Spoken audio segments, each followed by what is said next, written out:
everybody, and welcome back to another special edition of the CVRcade Talk Show. Today, I am joined with the inaugural winner of the CVRcade World Cup Grand Finale, Quentijn Mulleneers. Congratulations, man. I mean, how did you celebrate yesterday? You win, you jump off the bike. What's the first thing you do? Well, I celebrated by going off the bike, crawling downstairs, and grabbing a bottle of Coke, making sure that I got some sugar in my body again because I was shivering. I don't blame you. I mean, that was some tough racing Saturday and Sunday to go on through. But if we go back, I mean, it's a tale of two weekends. Now, we didn't get to chat to you last Saturday. We didn't get to see you in finish on Dark Matter Velo.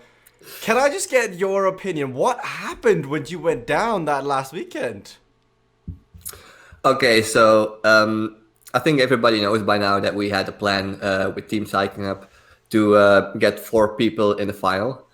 And it turned out that it was still possible if Timothy was gonna finish first on the MV and I would go second.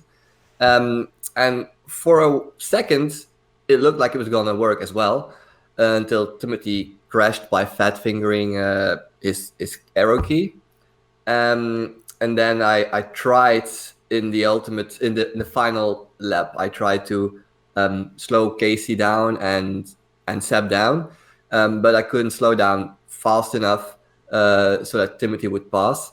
And then on the final straight, I even panicked myself, and I gave an extra kick because both of them were pushing. Both Casey and Seb were pushing me, and they just pretty much made me go down.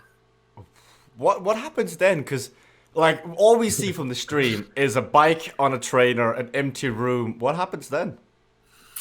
First, I swore a little bit. Then I threw my bike up, so I pulled it up. My keyboard went on the ground, microphone went off. I think everything fell on the ground. I got out the bike, went to my door, and when running out of my room, I made sure to kick the door. And my shoe kind of gave in. Wait, you had to buy new shoes? I didn't buy them yet, but it looks like I'll have to buy some because Well, you can afford it now. yeah. Oh, that's just crazy though, because now what happens then? You make that mistake. I mean, you're honestly Quentijn. You've been riding flawless. Part of the reason why in the preview show I'm like, this is Quentijn's to win. Like he must be just fuming. You jump off the bike. It becomes another week. Is that what fuels you on Thursday? Because you asked politely not to be on stream Tuesday and Thursday. What's all that about? Well, first off, I wasn't gonna race anyway on Thursday, so that was just a matter of doing my own strategy to keep the legs as fresh as I want them.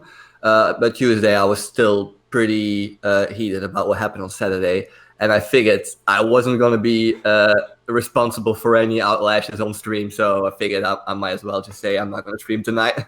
What's that practice like? What's that Tuesday, it's back to business again. You may have lost out on the potential to win $3,000. Now, we all know the fairy tale ends like happily ever after. You ride off into the sunset. But what's that Tuesday and Thursday like? Like, how heavy do you practice? Well, Tuesday I came with a little bit of a vengeance. I think a few people saw that. I just went off when the barrier dropped. Just wanted to make sure that I'm still there, and they'll have to beat me on last weekend. And I don't think I really needed the practice because I know the courses. Pretty much everybody knows the courses. But I did do a few replays from Thursday's racing because I didn't race them. But I did make sure to check out Country Rally because that's one of those courses that, with the ability that was on there, is a very tricky one. Then you fast forward to Saturday where the real racing happens. I mean, you look dominant, but on Lakeview Lanes, something happened that nobody really knows what happened. Right, so I need to remember this. I don't know if I went off the front at the start or not. You were second or third at the time with Casey and Tim. Yeah, I know I went off the front, but I think Tim joined me from the start, and we were like 2 up, just pulling along. And then near the end, Casey joined us as well. And then when going into the last lap, I remember we came to the first right-hander where we had to dodge the concrete, and I just ate it. My internet went out. I jumped off the bike. I saw that my avatar was still moving along, so nothing I could do there. I tried to check on my router, reset it, came back to the PC. I didn't close Kate yet because I figured if my internet connection comes back, I can still finish the race and still get points. But then when my internet reconnected, I got an error from one of the widgets, probably because my internet reset or something, and so I had to close it down. Yeah. Man. Then there's the risk. Did you ever feel like, because the rule was in place that you had to finish all events, is there ever that thought at the back of your head going, oh no, I'm out, like I can't race anymore? At that exact moment, it wasn't because I was aware of the rule, but it just didn't come to mind. So I just raced my heart out for the other races. And then in the end, after all the racing was done, I heard of it, and then I started thinking about, oh, please no, don't make this be the same nightmare as last week, please no. But I mean, the committee saw that the rule that they enforced was to make sure that everybody just tried their hardest and not get an advantage by letting everybody just go off the front and have an advantage. And I'm pretty sure everybody saw that I went all out. So I was safe. Yeah. That wasn't in doubt ever. I mean, it was only rightful for you to qualify on through, but then you make it to Sunday. And, like, let's just, like, Sunday, oh my goodness, you guys as a team, because this is the thing, CyclingHub for the longest time, you guys got a bit of stick for being great individuals, but you couldn't come together as a team. Sunday is probably the best display we've seen from a team, like pure dominance. It was never in doubt. How come that happened? Was Casey the missing piece? What changed that Sunday? Yeah, I think Casey could be the missing link that we found just before the weekend. I know that me and Timothy worked along quite well before, and me and Tim worked well as well before. But the problem is that Tim often has these days where he's like superior, that nobody really can follow him, and he doesn't need a teammate to win. And I have the same thing with me and Timothy sometimes. So sometimes it looks like we're not working together, but it's just a matter of someone having a very good day and the other one not being able to really work for it. But yeah, Casey's like, I don't want to give a pick order in the team, but it feels like he's like the bridge between Tim and me. I'm not sure if he can be a bridge between Tim, me, and Timothy, perhaps. I don't know, and Niels, because we only raced one weekend, and Niels didn't have the best legs, and Timothy didn't have the best legs. But only the future can tell if Casey is probably the solution to all the teamwork debacles that we have. Well, speaking of good legs, how about your power records? Because last weekend we saw Tim of all people set a heart rate max. Like on CVRcade, that's pretty unheard of considering how deep he's gone. How about you? Did you set any new records? How hard did you have to push in order to win that title? I did check my curve. So I didn't set any real records on Saturday. I had like a small bump of like a watt or two, I think, in my 3-minute power. And Sunday, so yesterday, I just bumped my 3-minute and my 5-minute power by 6 watts. So it's slight bump, but yeah, it was there. Enough I had a to good be day. noticeable over a period of time when you're fatigued and you have to hit those extra, like those 6 watts I want in the back. But it was impressive racing. Then Sunday, I mean, what's it like being in that Discord, being in the audio widget? And at some point, you guys must have realized this is in the bag. How do you figure out who wins? Do you throw the dice or do you start negotiating? What happens then? Well, I think you're talking about the final purely. Yes. Grand finale, Sunday. Right. So, I mean, in the semifinals, it was just a matter of working together and make sure everybody had the points that they needed. But then once the final came around, me, Casey, and Niels, we had an hour and a half off. So we all fueled back up and tried to get there as fresh as possible.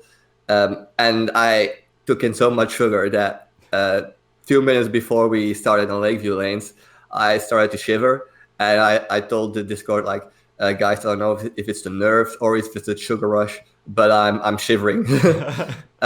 So that's why I went off Lakeview lanes as hard as I did, just to be sure that I didn't like make a stupid mistake like I did last week.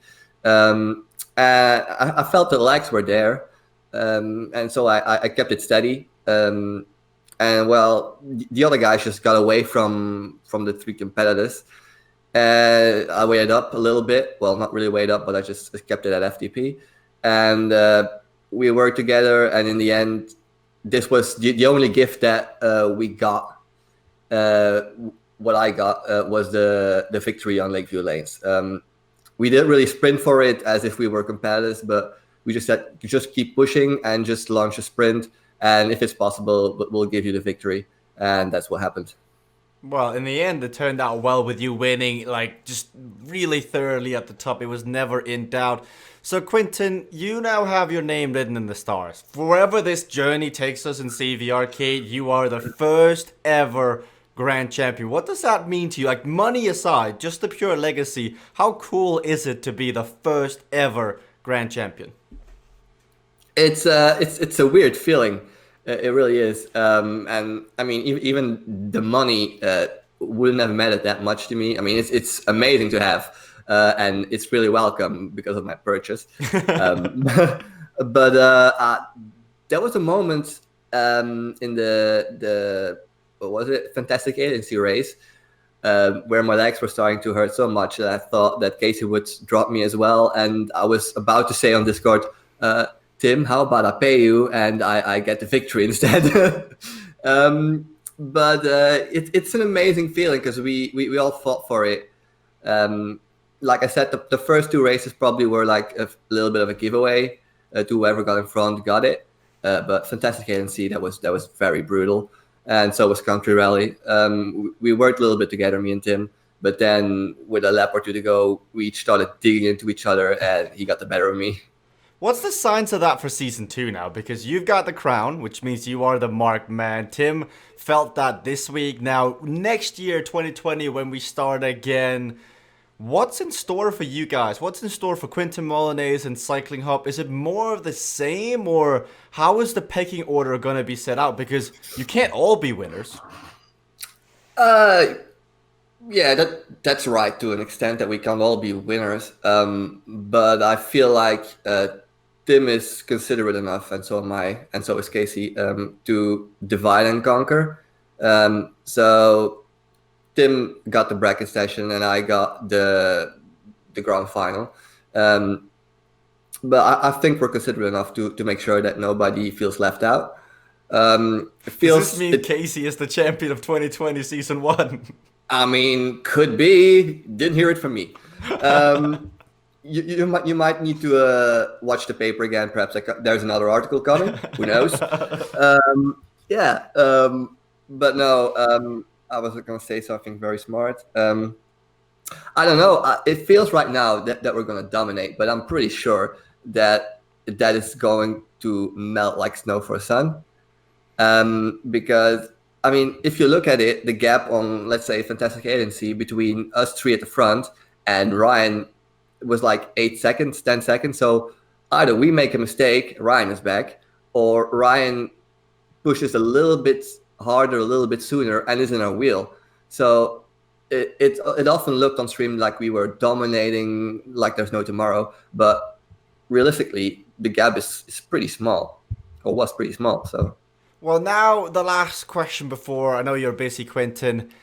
The Grand Finale champion now. You've been on quite the journey, so I guess it's more of a two-part question. What's it been like becoming such a beast, such a force to be reckoned with? Because at some point or another, everybody absolutely sucked on the platform. Everybody was crashing in the hay bales, they were hitting the barn door. Dark Matter Velo seemed like Mars. I mean, people didn't know where to stand. And now, like, you're up there, Tim's up there, Casey's up there. What's that been like? And also, what do you want to see next in gameplay? Because it keeps evolving. What are you looking forward to in the new year? Well, first off, how it feels to be up there on top. Well, on top, I'll say, because you are the champion. Yeah, of course. But I mean, if we're looking at the other Omniums in the previous week, we all know Ben is super tough, and he just had a little bit of bad luck, especially on Fantastic Alien Sea, because he was going on the attack. He was doing the thing that Frank taught everybody to do: just get the hurt and take the hurt to CyclingHub. Ben was doing it, and he just had a little bit of bad luck. So I don't know if we're really like on top, but it feels like you have that little bit of an edge, and it gives you like mental rest. And mental rest on CVRcade does a lot. That brings confidence. Confidence brings arrogance sometimes, but it brings also less mistakes.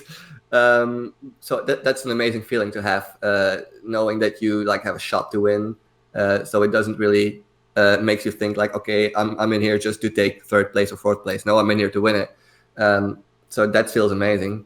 When it comes to what I'm looking forward to in the next year, well, first I was part of the team league, and that was an amazing experience. Now the World Cup, it's a whole different beast, and I must say that I really enjoyed the 8-man more than I did the 4-man. But I feel like when it comes to like the broadcast, it feels like we're spread out too much, so you miss a little bit of the action. Either you have to focus on the front, which was very dull this weekend, or you focus on the back or in the middle. And if you focus on the middle, you miss what's going on the front, and vice versa. So it feels like the 4-man omniums were better broadcast-wise, but I did feel like the 4-man were also very punishing for anybody who was consistent, because it was very possible to have like three 2 places and still be in risk of being eliminated. So I don't know, it has its ups and its downs. I really hope that there are a lot of new tracks coming, there are new power-ups coming, so we get new tactics to play out. We see that teamwork is a big thing. Blocking was a big thing. Cognition tried it. I'm not going to comment further on that. But it's all in good spirit. I mean, I talked to Modi. He said he was having a bad day, and then he started making one bad decision, covering it up with another bad decision, and you can see that there's a lot of tactics going into CVRcade. It's not really just pushing, and I really hope that balance of pushing watts but also thinking about it stays or just gets even better. So that was meant to be the last question, but it does beg a second question, because I know that there are tracks coming. I mean, there is a whole pipeline of tracks, a whole pipeline of power-ups that are coming for the next year. But the real question is, you guys have all the knowledge. Like CyclingHub as a unit, the reason why 8-man suited you guys so well, and the reason you probably enjoyed it more, was that teamwork was more on display. But you guys have so much knowledge. Would you ever be open to share that? Or is that something that's just closed like a chest, locked away, take that key, throw it in the ocean, and never open it? Well, that's a tough question to answer, because knowledge can be split up in so many things. You have knowledge in knowing the corner speeds, knowledge in positioning yourself, but that already crosses over into experience that you have with the track. You have experience with the power-ups, knowing what combinations work best on what place, on what course. The wind direction is a big one that we don't really master yet. So that's one thing where the competition can close in really quick. If they figure it out before us, and they make it very efficient, then they'll have our dominance. That's it. I think that people might overestimate knowledge. I think it's more about having a feel for it. It's the feel of knowing how hard to brake, for example, on dark matter Velo. That's purely feel. Everybody knows the corner speeds. It's 34.4. But nobody's going to risk it going into the corner at 34 point something. Nobody is going to do that. Everybody's going to go for 33. And then it's a matter of feeling when you see that number go down, am I going to stop at 33.9 or 33.0 or 32 or something? That's the difference. And that's purely feel and purely experience. And that only comes over time. But it's a massive difference, though, whether you do 33.9 or 33.0 over 10 laps. When you have Timothy Tamon flying by on your outside, nailing it every single time. I mean, what he can do on that track, what you can do, Quentin, on the majority of the track as well, Tim on Dust Bowl Crit, it is something to behold. But thank you very much, Quentin. Congratulations once more, because this is a massive achievement. I mean, this is kind of the culmination of a whole year, like this journey from closed beta to open beta to the first ever CVRcade World Cup. I hope you have a great Christmas. I mean, you've got a nice bonus now to either spend on Christmas gifts, save up, or put back into the bike fund, whatever you've got running there. But Quentin, any last words you want to say to the community, to your team, as the champion? The last words of this are yours. Thanks. Well, I just want to thank everybody again. I made a post about it, but Frank did an amazing job so far, keeping everything perfect, running smoothly, progressing and everything. You, Jasper, Beth, Victor, for just everything you do. You know what you guys do and what you guys mean to the whole community. The community as well, because we had our ups and our downs. We had I'm looking at you, Peter. I know we had our indifferences. Thumbs up gate, never forget. But yeah, absolutely. I think it's all just fun in the end. But I mean, you can expect it to be heated sometimes, but in the end, we're all just friends trying to murder each other on the bike. And well, I think Team CyclingHub, I mean, nothing needs to be said. An amazing bunch. We all just are on the point of just making sure that someone wins. And if it's possible, with as many people in the top 10. And we're doing a great job, and we're hoping to keep doing that. Yeah. Well, there you've got it, ladies and gentlemen. Your CVRcade World Cup Grand Finale champion, Quentijn Mulleneers of Team CyclingHub. $5,020. Richard, those $20, they're going to go a long way, Quentin. I mean, that's a big bonus. Congratulations once more. Thank you for taking the time. Can't wait to see what you and the team bring in 2020. But until now, we'll see you in the next podcast.